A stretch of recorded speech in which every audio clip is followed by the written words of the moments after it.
Hello, everyone. Hope everyone is having a good morning or afternoon, depending on where you're at. Excited for the webcast that we're going to be presenting for you today. As you can see on your screens, hopefully, it is facing the inevitable. We're going to talk about some measures that you can use both on the preventive side as well as on the responsive, reactive side of the malware problem that we're seeing in the ransomware category. So I realize we still have a number of folks still joining in, but we'll go ahead and get started and at least introduce ourselves. But I also wanted to make note of the question feature in the webcast interface. So you'll see that you've got the ability to ask us questions, and we will take a look at those after we're done presenting and address as many of those as we have time to do. So definitely do that and realize that we'll be getting to those toward the end, but enter them whenever you would like. So, by way of introductions, my name is Phil Hagan. I am a strategist at Red Canary, where we are a managed threat detection and response company. And my job there is to basically ensure that the process that we're putting together and the product that we have overall is going to be best suited to integrate into incident response processes for our customers and to make sure that we are improving the service in ways that helps everybody to improve their security. So it's a lot of fun. I'm also a certified instructor with SANS, where I work with network forensics. I wrote the Forensics 572 course there and teach that all over the place. So I believe I've seen a number of you in class and at other events around the world, and certainly glad to be with you in this context here today. And I'm honored to be co-presenting with a friend and colleague, James Taralla. And James, I'll let you go ahead and do your intro. Yeah, thanks, Phil. My name is James Taralla, and like Phil, I've had the privilege over the last 15 years or so to work with the SANS Institute, and probably like Phil, have had a chance to hopefully meet a lot of you in person. My privilege of the last few years has been working with organizations primarily on the defensive front, looking at strategies for defense. I'm a consultant with Enclave Security, and for the last 10 years have had the privilege of working with the Center for Internet Security as one of the three technical editors for the Critical Security Controls project as well, helping organizations to define defenses to stop some of these more advanced and annoying attacks like we're going to be talking about today. So looking forward to talking to everybody today about some of the preventive and even detective mechanisms we can use to deal with the threat. Excellent. Thank you very much, sir. Just by way of a quick overview, this will kind of be the map that we use for the material that we have today. Realize that you're most likely familiar with ransomware as a concept, but just to give a little bit of background and maybe some inside scoops on the pervasiveness of how big a problem this has been. We're also have I got a little carried away with my alliteration here. So critical controls, practical prevention, decisive detection, and rapid response, because sometimes when you're putting these presentations together, you got to kind of weave those little legs in there and make it fun. But that's going to be the map we have, and really want to kind of show you the way that focused prevention can help to ensure maximum efficiency of your detection and your response processes as well. So it's really two sides of that same coin. And in terms of the overall background, ransomware is a simple concept. There's some piece of software that runs on the victimized system that's going to start encrypting the content, the files on the disk, and then demand some kind of ransom payment, usually Bitcoin or Ethereum or any of the unusual cryptocurrencies that you might run into. And then upon payment, you get the decryption key and get your files back, or at least that's the way it typically works. You hope that it works. And the function of it is simple, but we got to look at why this relatively simple, what I would almost consider a bargain basement approach, is very, very successful. First of all, it doesn't require administrative privileges to run. When you run any kind of software as your user account, you can access a number of files. Well, any of those files you can access become potential ransomware victim and encrypted files. It doesn't have to go to privilege escalation, which is certainly a different kind of an attack than we had been, expecting and chasing after and thwarting for decades. This is something that anybody can fall prey to. and it's really easy to deploy as well. It doesn't require, targeting the perimeter or anything like that. If I can get you to double click on an icon, I can, whether that be a graphic or whether that be a document, it might also be an executable that's going to contain this kind of malicious payload. So there's lots of ways, whether that be spear phishing or whether that be drive-by downloads or bundling in extra evil functionality to legitimate software out there, compromising the supply chain, as we've seen with some of the more recent things of the past couple of weeks. And the other is the targets are all over the place. It's easy to get this stuff in front of people, which means I can maximize the spray of how many I'm going to try and hit. So if I send out 10,000, maybe only 10 or 20 of those land and actually generate revenue, but that's going to be enough to justify the bad guys' activities. And the other last one that we've got on here is a lot of organizations just aren't in the right mode of thinking or aren't in the right type of architecture, technical architecture to put out prevention technologies that are going to help here because of all these different functions. We'll talk about what some of the technical prevention means are, and there's some that are going to be really straightforward and easy, but because this is a very different mode of thinking for a lot of defenders, it's not necessarily something that their organizations or their policies are built to address, at least not right now. That's, of course, part of what we want to try and address with this presentation today. And if you want any of the examples, all you've got to do is go onto Google and say, just show me from the last 7 days any time when it was the word ransomware. You're going to come out with tons of these. One that I thought was an interesting one that just popped up, I believe it was within the last week, was Montgomery County, Maryland, put out a press release indicating that their entire system was basically being held for ransom. And this meant that they couldn't perform municipal functions like, marriage licenses or business licenses, as it shows here on the left-hand side of the slide. That was kind of an interesting one for me because, you forget how dependent we become on normal processing and document access and computer functionality. And then you realize that we are pretty much at a standstill anytime that goes out of whack. So lots and lots of examples out there. And James, I think you said you had one of them that you wanted to note as well.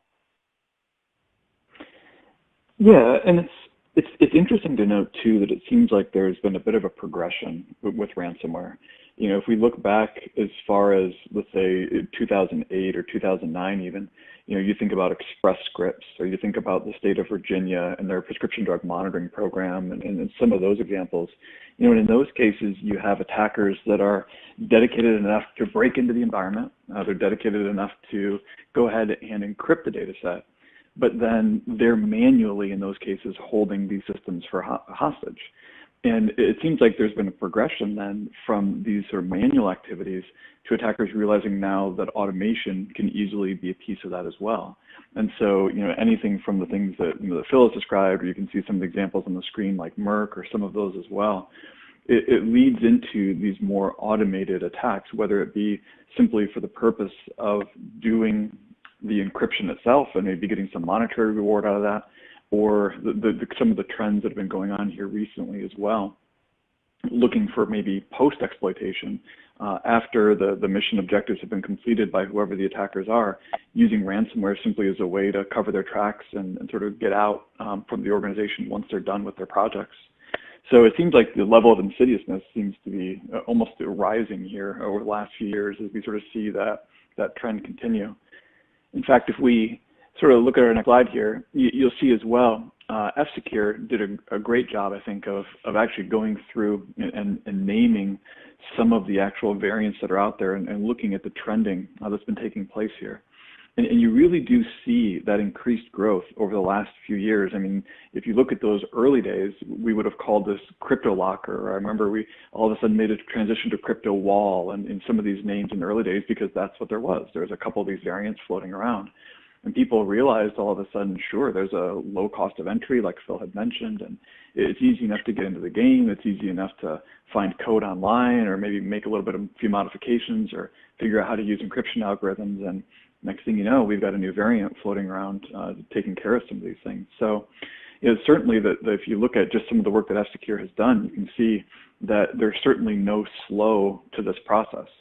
So regardless of the rightness or wrongness or, what should we expect, if nothing else, it seems like the trending that's taking place, unless there's some good reason why this should go offline, I don't imagine any reason why we should expect this to slow down. Alan Poller from the SANS Institute always makes an observation. He always says, especially those in the cybercrime side of things, he always says if the folks in cyber or in organized crime today aren't involved in cybercrime, it's almost like they should be sued for malpractice. And it really does get that sense as we look at the trending that are going on.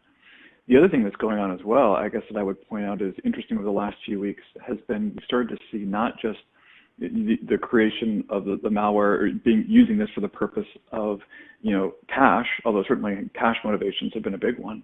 The one that sort of caught my attention this week was the ransomware now that's making individual demands. The one that sort of has caught the news over the last week or so has been the request from the attackers to say, listen, send us inappropriate photos of yourself, and then we'll go ahead and decrypt the information that we have. So it seems like they're branching out. It's not just a cryptocurrency thing anymore. It's just more general chaos that's taking place as a result of some of these.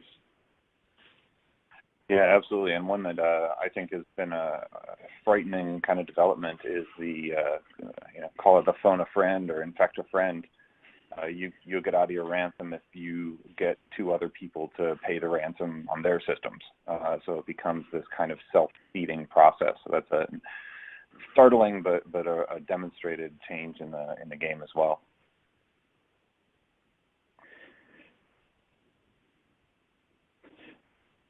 So I think that leads to a sort of a great next step. Sort of think about what do we do about this? And this is a question that I know we get asked all the time. There's a sense of inevitability, and I think that sense of inevitability is probably right because just the preponderance of this going on and just the volume that we see. But at the same time, does that mean all hope is lost? And that's the fear sometimes, sort of the mindset that I get. Is this a problem? No doubt in my mind. Is there other solutions? I think there are. And that's the part I guess I'd like to go through what some of those might look like for us. The first thing I guess that I'd like to point out is, really at the end of the day, hackers aren't magicians. I know all of us have been, online. We've watched movies, and what do you see, right? You see the hacker wearing their hoodie, sitting behind the keyboard in the dark, typing as fast as they can, and the faster they type, the faster they break in. And all of us have seen the stereotypes. We've seen Mr. Robot. We know what that looks like. But it gives this sense, especially I think in boardrooms, that attackers have the ability to be magic, that no matter what we do as defenders, that the hackers will always win. And honestly, I don't buy that. There's a general sense I know I've heard, Tony Sager from the Center for Net Security always makes the observation. He says, if hackers are magicians, then the only way you can stop magic is with more magic. And frankly, there's not enough good magicians out there, good wizards out there, to stop these attackers if that's the way that it works. And really, hope is lost. But I think at the end of the day, the reality is that we have defined steps we can take that if we're willing to make the investment and maybe go through a little bit of pain or change in the business process we have, there are ways we can defend against a number of these attacks that we're describing. So I don't want to give the sense that all hope is lost. Yes, you're going to expect that these things are going to hit your enterprise, but that doesn't mean that you've lost as a result. So that being said, there's one of my favorite quotes that I would like to share with folks when it comes to controls and defenses like this is from Mark Twain. And honestly, it's just one of my favorite quotes. It just makes me smile. And he said, if you eat a live frog first thing in the morning, nothing worse will happen to you the rest of the day. And I share that with you because I think there are times when there are things, especially in cybersecurity, that we know are just hard. There's no doubt that it's going to take time, it's going to take resources, it's going to be uncomfortable. Most of us are underfunded. Most of us don't have the personnel that we need. There's no doubt in my mind. In fact, I've never met a cybersecurity professional who I really felt like didn't have enough to do or didn't know how to spend their day. And I think probably everybody who's listening to this webcast today has 20 other things they probably could be doing right now. And frankly, most of you are probably multitasking as we speak because there is just such a large list of things that we could potentially be doing. But that being said, that doesn't mean we shouldn't do those good things. And maybe eating the live frog is not the right answer. But the point is, though, I think there are some good things we can do to potentially give ourselves defensive capabilities. One of the projects that I've had an opportunity to work on, like I said, since about 2008, has been a project that originally started with the SANS Institute and eventually spread out to a number of other governmental agencies, actually a lot of input originally from the US Air Force, Homeland Security, the FBI, NSA, and a number of other similar agencies. And to work together with a lot of these folks to look at the threats that we were aware of and use that threat intelligence to try to define defenses that could actually stop known attacks. It's not trying to create some sort of compliance guide. We have enough NIST documents. There's enough, again, regulatory bodies out there trying to put cybersecurity regulations on us. But what we try to do is we try to step back and say, let's try to understand what is it that the attackers are actually doing. What are the steps they're taking? What are the tools that they're running? What are the methodologies they use? And let's define for ourselves what are the things that we can do technically to stop these attacks. And not trying to put in, again, a list of governance controls, not just trying to do things for compliance sake, but really trying to say, what are the attacks that we see? And as a result of those attacks that we observe, what are the things that we can do to stop those and practically actually be successful at that? And so this Critical Security Control project, again, hosted by the Center for Internet Security, really was designed to define that for us, so that we'd have a better understanding of what those attacks might look like. And we know that these controls and some of the suggestions we're going to make aren't going to be easy. In fact, we constantly hear from organizations, boy, the things that you guys are describing sound different and sound hard, and in many cases they are. But what we're trying to do is define for the community sort of a community-based risk assessment process that says these are the good things that we know we can do, and if we do these things, we can stop a large majority of the attacks that are taking place out there. So again, we know that they're not easy, but we want to give you an opportunity to stop whatever we can, and then the things that we can't stop, let's at least set ourselves up to be able to detect those issues that slip through. We know that the preventive controls are going to fail at some point, but if we can at least set up an architecture for detection, then that gives us a chance for success after the fact if something does actually take place. Now, that being said, if we look at ransomware specifically, there's a lot of different examples that I could give as far as where we could actually stop this. And as many of you probably know, with the critical security controls, we have 20 families of controls. We have 10 control families designed to prevent and detect attacks against systems, workstations, servers, that kind of thing. We have 5 more controls that are focused on network-based devices, network architectures, that sort of thing. And we have 5 more families of controls dealing with more application-oriented issues that may come up. And if we look at some of those controls, each of those control families is made up of a series of sub-controls, individual statements that we feel like are very specific, practical things an organization could do in order to stop some of these attacks. Now, I didn't go through and list all the sub-controls because, well, frankly, they wouldn't fit on a slide like we see here. But if you look at the control families that are here, I won't read all these to you. Again, you can see the slide there and see some of the names that we have. Or if you do want to download the entire document, it is a free document. We hope everybody will download it and take an opportunity to learn a little bit more. Again, our hope is to just put this information into the open source so you guys can take advantage of it. But right now, if you go to cisecurity.org, which is the Center for Internet Security's website, again, it's just a free download over there if you want to go ahead and grab a copy of this. But you can see that we've tried to define families of defenses that we felt like would give you a chance to stop a lot of these attacks. And certainly ransomware is very much included in that. And you can see anything from, again, software controls to secure configurations to log aggregation and monitoring and those sort of things. A lot of the different things are in place. The thing that I guess I want to get across today is a lot of times when I hear people say, how do you stop ransomware, or what's the response to ransomware, I constantly hear people saying, well, because of ransomware, you should back up your systems and you should have a Bitcoin wallet ready so you can pay the ransom when it hits. And I want to get us past that. I feel like there's so many more things we could do beyond just backups and having a Bitcoin wallet ready to go. Now, if you say, should I have a Bitcoin wallet ready to go? Yeah, you probably should have a Bitcoin wallet, but that's not the ultimate answer. That's just one step in an incident response process. So if we look at them, there's a lot of different projects that have sort of fed into this control list. And one of my favorites actually comes from the Australian Defence Signals Directorate. And for those of you who maybe haven't worked with the Australian DSD, they're basically the Australian equivalent of the NSA, doing a lot of signals intelligence work for the Australian government. And one of the things over the years that they've taken responsibility for, like what we see in the US with the NSA, is cyber capabilities have been sort of thrust onto them as well. And so one of the projects that they undertook a few years ago was they were looking at all of the attacks that were taking place against the Australian government. And all this is in the open source. You can go check out their website. They have all kinds of case studies that they've published on this.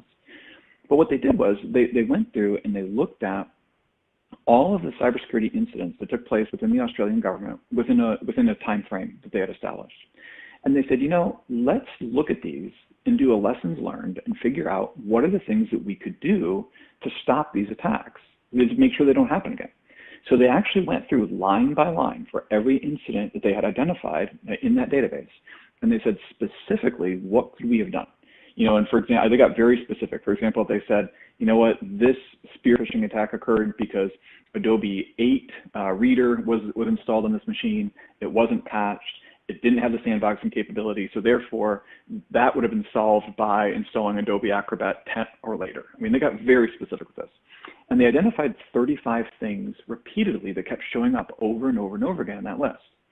And they came back and they said, listen, if the Australian government would just do these 35 things, then we think we should be able to stop like 85% of the attacks that we're observing out there.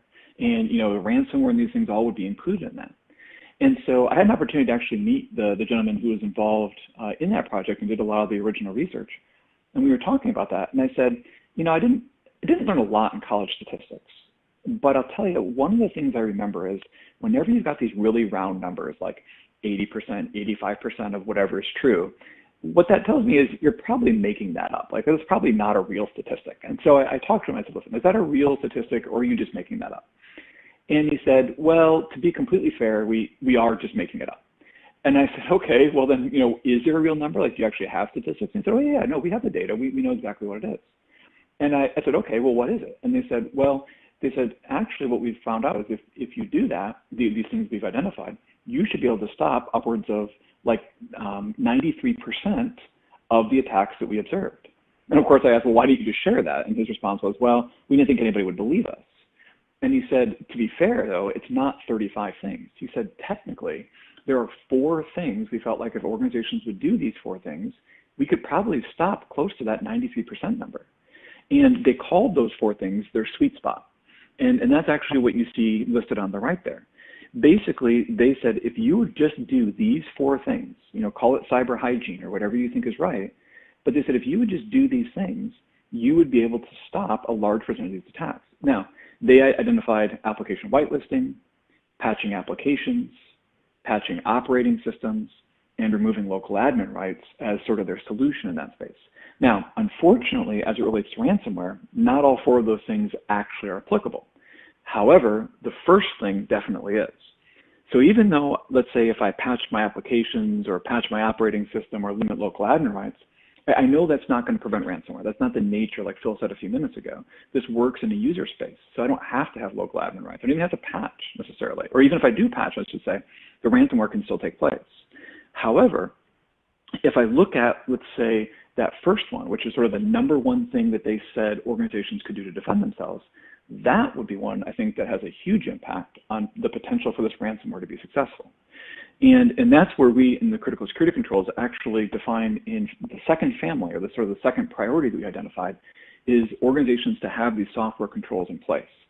And one of the things, if you sort of see from a quote in there, an excerpt that I pulled out for you, we say, deploy application whitelisting technology that allows systems to run software only if it's included on the whitelist and prevent the execution of all other software on the systems.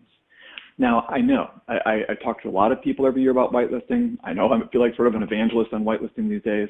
I don't even work for a whitelisting vendor, it turns out. But I've seen the effectiveness of the control. And I know a lot of people, sort of when they hear me talk about this, they roll their eyes a little bit because understandably, I'm sort of a zealot, I guess, when it comes to it. But the reality is we've seen this control work very, very effectively for ransomware, and a whole other slew of malware along the way as well. So for us, that's an important concept. What we really are saying is utilize an application that says these are the things that are allowed to execute, even whitelisted at the DLL level if you feel comfortable with that, if you've got those capabilities, but at least give yourself an opportunity to stop some of this malware from executing. And ransomware is sort of a big piece of that. So again, a lot of the malware we see takes advantage of unpatched systems or unnecessary writes on the system, and ransomware doesn't fit into that. And so one of the few things that we have at our disposal that really makes a big impact is the whitelisting of some of these applications that are in place. So we bring this one up as kind of a big one as far as getting people to think about, what are those possibilities?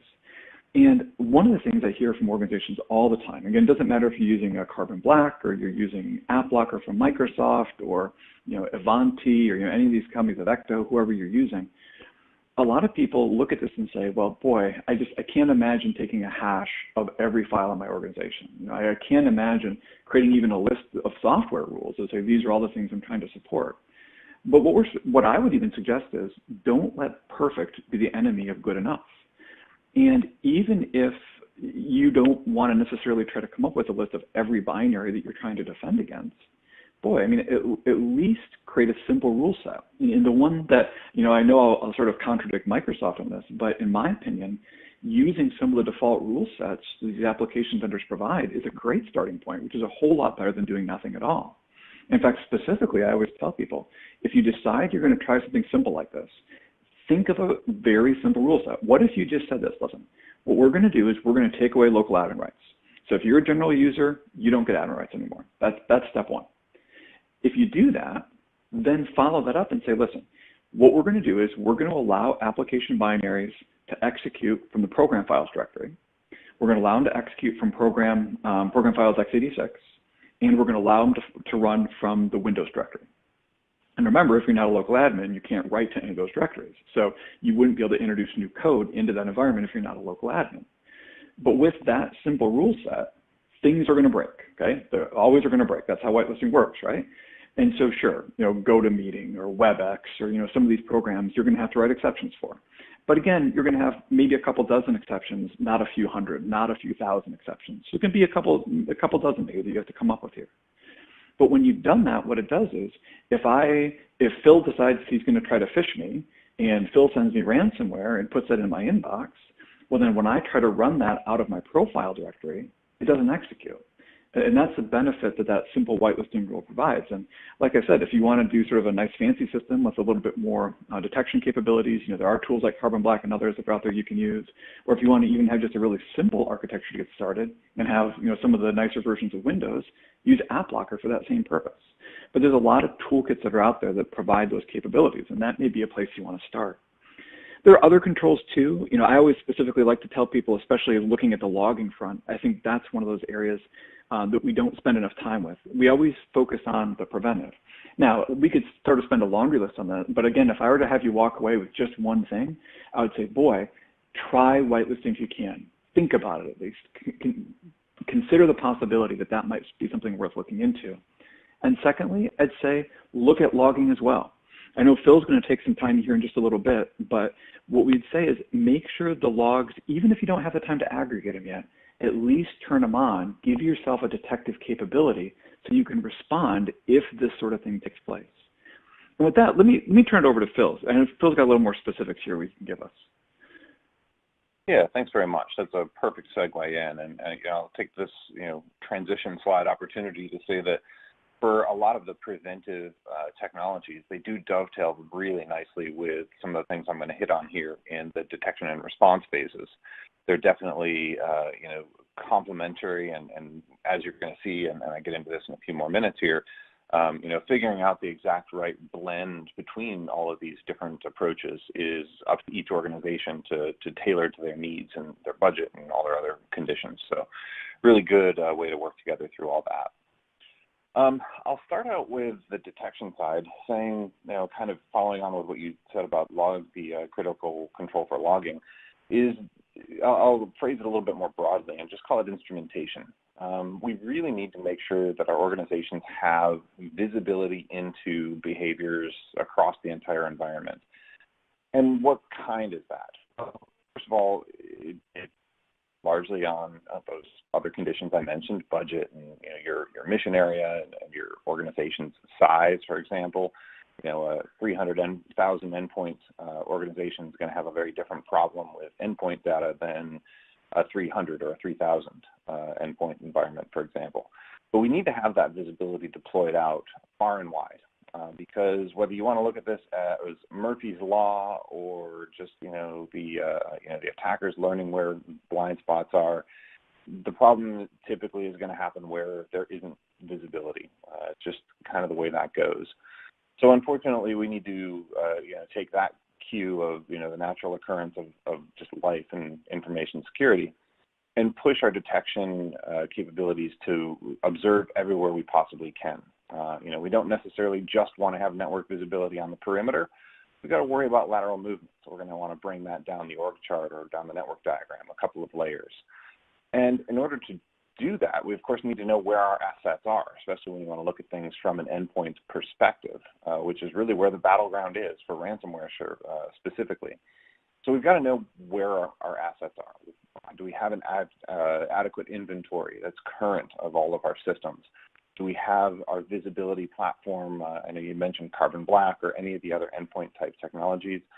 Do we have that sensor baked into our gold image process? So that's going to be force installed to all new systems that are put out in the environment. Those become the kind of things that we're going to want to take extra care at ensuring we have wide coverage on it. The other thing is we can do this in a gradual kind of a method. Gradual approach, rather.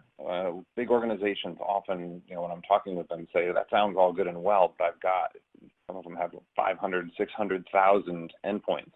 I can't just press a button and deploy a sensor out to all of them. Totally understand. I get the realities that we're facing every day in the trenches.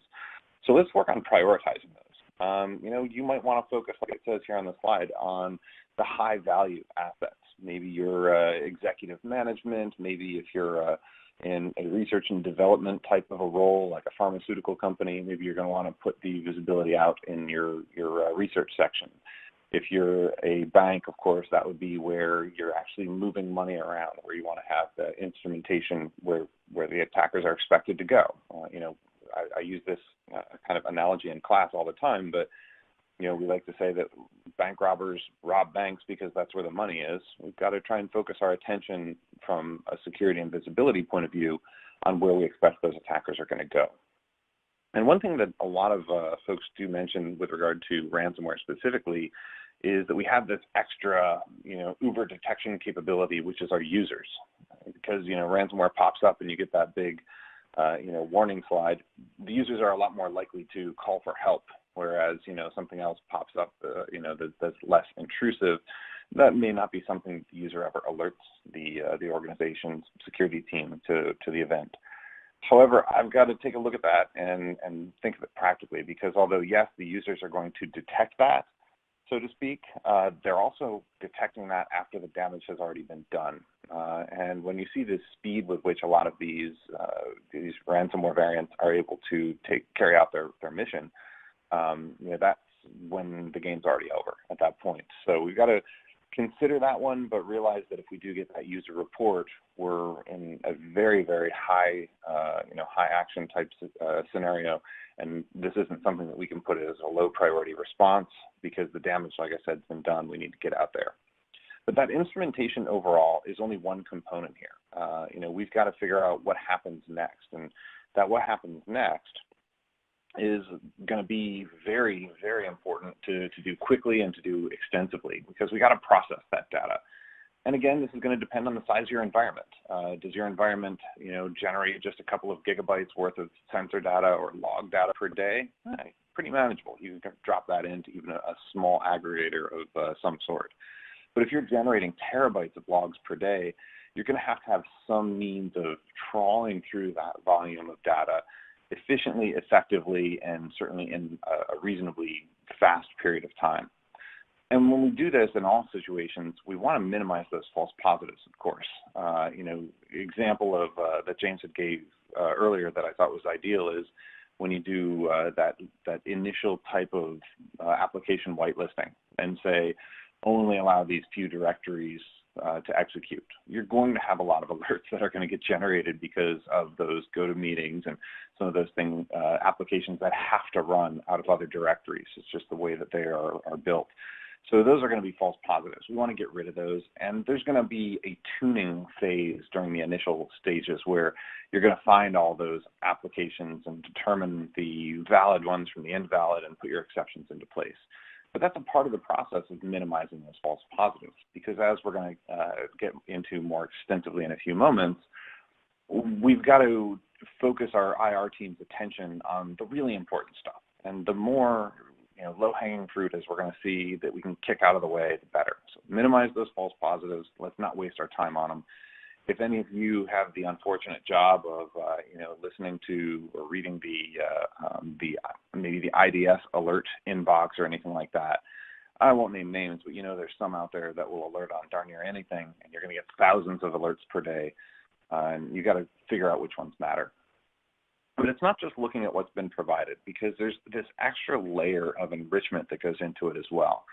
For example, you get a notification that there was an outbound communication network connection made to some IP address that doesn't belong. That's useful. We can go dig into that a little bit further, but let's find out what that IP address is, what network owns it. Maybe do some geolocation with that, although certainly there's some fallacies of IP to geo lookups. But basically, we want to try and identify what else can we learn about this. Is the domain that was looked up by DNS before that network socket attempt known or believed to be malicious? Or was it just registered yesterday? Those enrichments are all things that are going to help make you, the human being, a lot more efficient at what you do. And that's going to be feeding back into the first point here of minimizing those false positives and basically giving you as much information as you need to make a quick, efficient decision. And that workflow that you're going to use for that is going to be something that you streamline over time. It's not going to be something that as soon as you sign the document saying, here's our policy or our plan we have for this process, you're going to be doing this at firing on all cylinders. Quite to the contrary. That's going to take time because you're going to figure out how the workflow works, how it maybe needs to be optimized and pushed into a different mode, or which parts of it you can get rid of entirely because they're not adding value. But that's going to be a long, and to be fair, an ongoing process. It doesn't end. There's no level at which you say after 6 months we have our process nailed down. You have your process nailed down at the 6-month point, because the 7th, 8th, and 35th month is going to bring new challenges and new data and new attack methods. You saw the evolution of ransomware over the years and how fast that's gotten. Just imagine how our process to deal with them has had to change over that time frame as well. And through all of this, of course, speed is going to become absolutely critical. And I mention this because a disturbing trend to me in the world of ransomware has been that a lot of new variants will spread laterally through the network.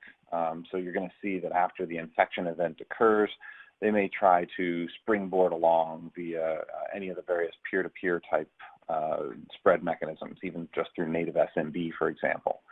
But even if they're not spreading like that, we've got to consider the broader organizational impact, because going back to one of the reasons ransomware is so successful, the fact that it just needs user-level access. If the user can map a drive, then the ransomware can map a drive, because it's going to operate with that user's credentials. So it's going to be able to infect files and other information on just a simple file server, for example. So that's going to be the reason that we want to make sure that this is rolling as quickly as possible and something that's going to address the typical timelines for ransomware capabilities that are going to evolve over time. And something that I touched on earlier, and I'll expand on here, is we want to get rid of those false positives, but also if they're a true positive, something that is residual, there's going to be some of these that we can respond to in a semi-automated fashion. And I always get a real cautious when I talk about automating things, because automation is certainly key, but we always have to maintain the viewpoint that we can only automate what we know about. There's always going to be something that's left over, and that's what we'll get into at the response phase. But this automation is something that can be kicked off or executed that's going to address those known conditions. I'll go back to probably ancient history in most of your organizations and just look at plain old antivirus quarantine. That's an automated response. That's detecting and taking an action. So it's that low-hanging fruit. Now, whether or not that's the best way to focus your team's attention, I'm not going to get into that. That's a different webcast, but that's going to be an example of it. One of the things we've seen be very, very successful in ransomware scenarios specifically is host isolation. As soon as something happens on that system that meets certain thresholds or conditions, isolating that system so it can't talk to anybody else. And then that means you've narrowed down the focus of that malicious event to just that one or that handful of systems. Very, very successful. And we had one client that we worked with, and they were in a lateral spread situation, and because we'd identified them quickly enough, identified the situation to them quickly enough, they were able to get by with only a few dozen systems that were affected, and if they did not catch it quickly, it would have been a matter of several thousand just a couple of minutes after that event occurred. So that low-hanging fruit, that easy win, definitely automate that, but that leaves a huge void in the overall security posturing. And then that's what's filled up with this response phase, because response is going to happen. We want to make the game difficult for the bad guys. That's why we try to put as realistic and appropriate a set of preventive measures in place, like James had talked about, because we want to minimize the opportunities they have to be successful. That's our first and foremost goal. But then eventually, even the most capable, mature, high-performing program is going to see a successful execution of some malicious software, whether that be ransomware or anything else. But you're going to see this eventually kick off because it's hard to keep up with the bad guys. They're able to change their hash values on a regular basis. They're able to change their command and control servers on a regular basis. Hundreds of things they can do that make our jobs difficult. So we've got to have this response plan here. And I kind of liken this in a lot of ways to the idea that I bet most of you who are sitting in an office could probably within about 2 or 3 minutes find a first aid kit that's someplace in your office. Most organizations have workplace laws that require it, or it's just a good idea at the end of the day. But just having that first aid kit in your office is important. That's kind of the initial low-hanging fruit, if you will. But it never completely removes the need for us to have someone at emergency services pick up the phone when we dial 911 or whatever your country's emergency number is. So we've got to be ready for that. And certainly, if you've ever been in that situation, you're very thankful that you've got that added layer of capabilities to benefit your, in that case, medical response process.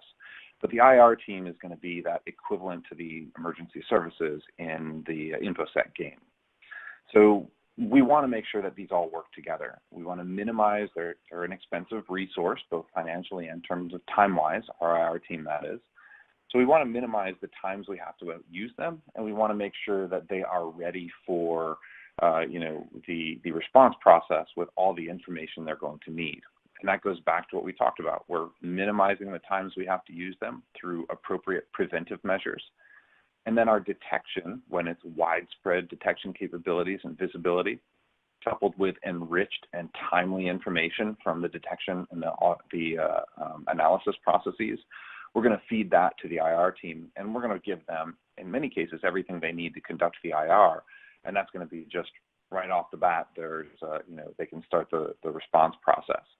In the form of ransomware, we want to give them things like when the event occurred, what was the vector, what are the known indicators for this particular variant of ransomware that we're seeing. Does it have a DNS signature? Does it have a command and control signature? Those pieces of information fed to the IR team are going to make them far more efficient and effective than they would be if they had to start from scratch, of course. And then the plan is absolutely critical too. I like to go back to my Air Force roots and say, plan your flight and fly your plan. but the same kind of thing applies to the IR game as well. That plan should be written down. What is your incident response plan for a variety of different scenarios, one of which should be ransomware? Then when you have it written down, you're able to practice it and exercise that. Find out where it works, find out where it doesn't, find out where you need to evolve that plan over time. And then when you're in the middle of the incident response, it's going to be a much more familiar type of a scenario. You're going to be not going through the motions, merely, but you are at least going to be going through a familiar process, which is going to make you a lot more accurate. You're less prone to make mistakes when you've rehearsed, etc. And in the world of ransomware, I think there's really a couple of steps there that if this gets through all the way and you've got to actually go into response mode, the preventive stuff, didn't catch the latest, greatest variant, then we're going to first of all try to stop that encryption, whether that's killing the process, whether that's preventing removal of volume shadow copies, for example, or just mitigating the attacker's ability to take over and encrypt that data. Then we want to protect the network shares. That's the isolation that I talked about. And finally, if this already did get through, you really have two choices. And the better choice here is to restore from backup. Certainly, I know data backup is something that a lot of organizations do struggle with, but the ransomware trend has really, really underscored how important that is and how much we need to have those backups. And hey, let's face it, Murphy's Law bears its head here as well.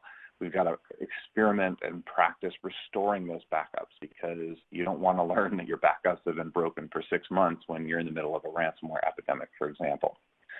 But that's going to be the preferred solution. And then I got to go ahead and say, well, what if all that doesn't work either?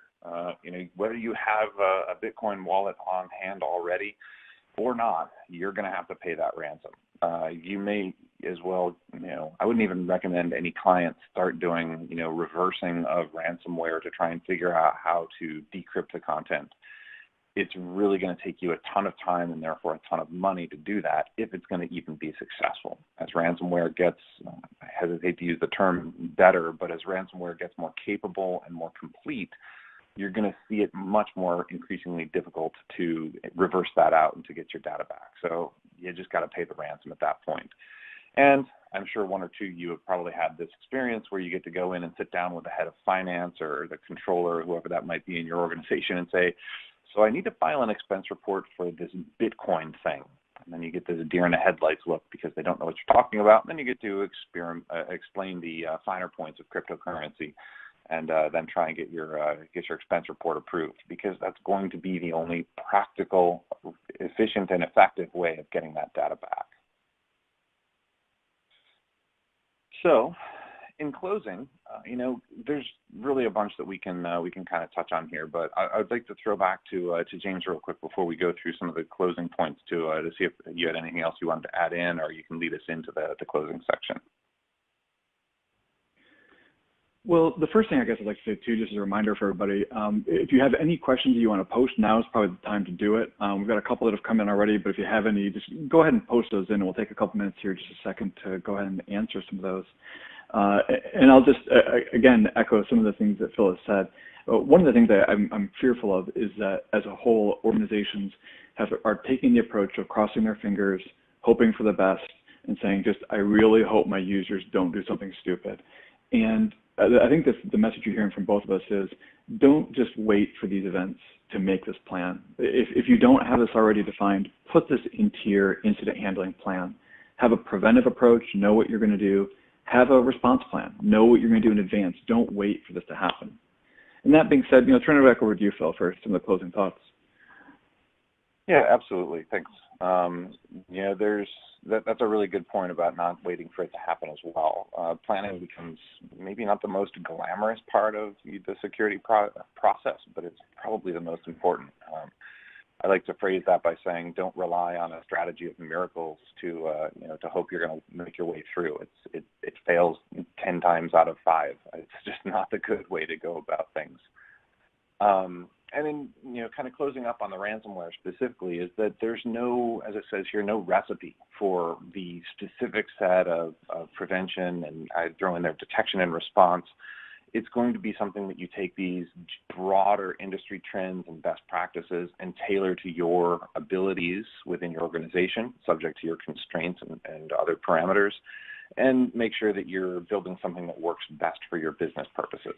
That's really what it boils down to. Sometimes people ask, well, what about outside services or anything like that? Can I just send this off to an MSSP of some sort? I'd say possibly that may be doable. However, you've got to make sure that you're doing your best work internally. Which parts are you not well suited to accomplish, and then you can send that out. Try and build a more tailored MSSP experience overall. Not all of them are going to be able to do that, but certainly that's the kind of a planning process that I would advocate. Prevention is possible. I'm not going back to alliteration, I promise, but the prevention of ransomware is possible, and I think, James, you hit the number one best way with the Australian DSD report, which is application whitelisting. Because if you are implementing a well locked down whitelisting program, it's going to prevent these kinds of executables and many others from running. But even still, we want to ensure that we are benefiting ourselves down the road and building the plan and the architectures needed for efficient detection and response. And with any of these things, not just detection and response, but proper hygiene, as you had phrased it. Good detection and visibility platforms, those well-rehearsed and continuously evaluated response projects, those are all going to pay dividends beyond just ransomware. They're just good things to do. They're the industry standards, industry best practices that we strongly advocate. So, bad guys aren't going away. I hope I'm not busting anybody's bubble on that front, but we are going to have these processes continue to evolve and give us the best chances overall of proper response. So a couple of questions came in, and actually one that you're ideally suited for. James, someone had asked about how do the critical controls map to the NIST 800 series? Sure. I'll give you just a real quick answer on that. One of our web properties, if you go over to auditscripts.com, look under free resources, look under critical security controls, we've actually got a really detailed mapping there to show exactly how the two of those work together. So again, please feel free to check that out. Hopefully that'll give you some specifics. But the bottom line is the people who created the critical controls created those because they were doing 853 from NIST. So we do have a lot of interactions. We have a lot of interface with the cybersecurity framework. In fact, the cybersecurity framework has copied a lot of our controlled documents or content into their documentation as well, which is right. So you can see a more detailed mapping on the website, but our purpose in creating it was originally actually to help organizations responsible for the NIST controls, help to prioritize the things that would actually defend themselves and which of those controls made the most sense. Actually, and let me throw one over to Phil as well. Another one, Phil, has come in here as well. How effective is malware hunting or continuous malware hunting as a ransomware prevention method? Ooh, that's a good one. I would say that the way ransomware typically executes is very quick. It's not the kind of malware that's going to sit there on the host and wait for some directive to start, carrying out its payload, being the encryption process. So when you talk about continuous hunting, I would almost say in the context of ransomware, that would almost have to be immediate. So I wouldn't say that it's not effective, but I would say that it probably blends almost into application whitelisting at that point where, you're looking at, things as they're executing, and in the case of whitelisting, immediately before it's allowed to actually execute. I could see some folks that might have like a really elaborate binary capture process where every binary that executes is collected and maybe put into a sandbox of some sort to look at what it does. I guess that could potentially be helpful as well, but again, the timelines become critical where it's that near immediacy that you'd need. So that would be an interesting one to explore a little bit more completely. But I don't I think that whitelisting becomes probably the more immediate win in that kind of a scenario. And Phil, I think I like what you said a little while ago too about instrumentation. I think a lot of the instrumentation that you're doing for malware defenses, honestly, is just simply instrumentation that you would do in preparation for some of that automated or continuous threat hunting. Not that threat hunting is going to be automated, completely anyways, but I think some of the instrumentation may be the same. So you could maybe kill two birds with one stone with that kind of concept too. Oh, absolutely. And it's not even just two birds. I think you're talking about many, which actually leads itself to another question that came in about what kind of visibility and instrumentation. This is also the beauty of building that incident response process and figuring out what evidence, what source data you're going to need to feed that process. Because if your process involves using NetFlow, then obviously you need a robust NetFlow collection architecture. If your response process involves heavy reverse engineering, then that goes into that binary collection where you're going to want to have that internal private repository of every executable that's ever run in the environment, because that's going to be something you have the data to farm off to your RE team, for example. So, yeah, I think that's exactly right. These are very good practices we can have that feed lots of other phases of the overall incident response and security process, which is great.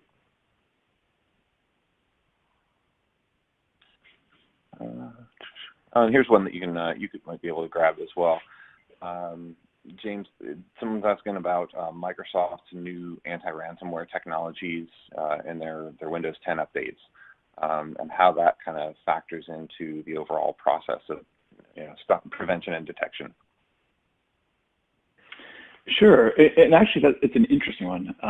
They're not trying to necessarily say Windows Defender or to sort of use the advanced threat protection. A lot of people are asking us about that too.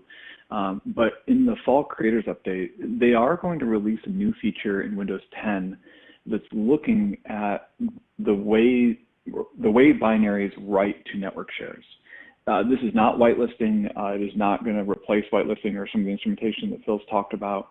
But they have recognized that this ransomware threat is a real thing. I think they're trying to do the best that they can for the community. They do have some controls that are coming out that I'd recommend people at least watch for, keep an eye on. The idea being that they're going to start to observe processes as they write to these network shares. So, for example, they know that Word is going to want to write to those shares. They know that Excel is going to want to write to those shares, and they have certain binaries that by default they're going to want to be able to do that.